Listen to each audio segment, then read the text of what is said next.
condamné ou exhorté. 23 mai 2026. Prêche la parole.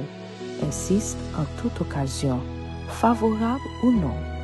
Convaincre, reprend, exhorte avec toute patience et en instruisant. 2 Timothée chapitre 4 verset 2. Nous confondons souvent condamnation et exhortation. Pour l'expéditeur, il s'agit peut-être d'une exhortation, mais le destinataire la ressent comme une condamnation ou un mauvais jugement. Quelle est la différence entre l'exhortation et condamnation? Une condamnation est une peine ou une décision définitive prononcée par un juge, reconnaissant la culpabilité d'une personne.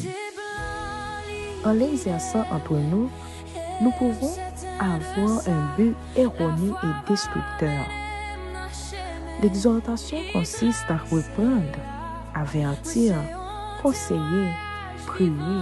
Bibliquement, elle a un but spirituel. Ainsi, selon la situation, l'exhortation consiste à enseigner, à obéir à Jésus, à conseiller quelqu'un qui doute ou qui a besoin d'être guidé, à motiver quelqu'un qui se sent déprimé ou désillusionné, à consoler quelqu'un qui est triste ou qui souffre, à aider quelqu'un qui est en difficulté et à reprendre quelqu'un qui fait le mal et qui a besoin de se repentir. En accord avec le verset d'aujourd'hui, Ellen White dit à propos des dirigeants: le péché cesse de paraître odieux et on s'y adonne avec toujours plus de facilité. Pour ceux qui en sont là, les fidèles serviteurs de Dieu deviennent des objets de haine, n'étant pas disposés à accepter les souffrances et les sacrifices qui exigent une réforme. Toute récréation, tout appel est exagéré et malvenu. Comme Corée, il déclare que ce n'est pas le peuple qui est à blâmer, mais le censeur. Et en endormant leur conscience par cette erreur, les envieux et les mécontents se concertent pour s'aimer la discorde dans l'Église et pour paralyser les efforts de ceux qui cherchent à l'édifier.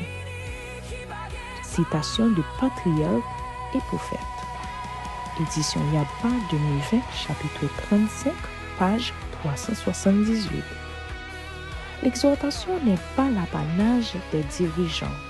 La Bible dit que nous devons nous exhorter et nous édifier les uns les autres. Le but de l'exhortation est d'aider l'autre dans l'amour à suivre Jésus fidèlement.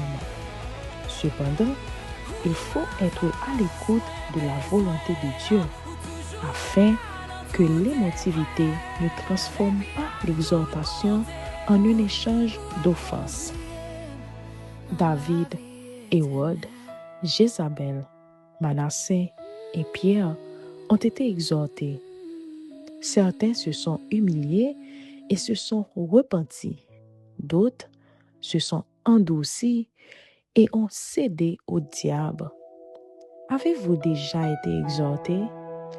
Avez-vous accepté l'exhortation, même si elle était douloureuse? Ou avez-vous préféré croire que vous étiez condamné? Avez-vous déjà condamné quelqu'un sous prétexte de l'exhorter?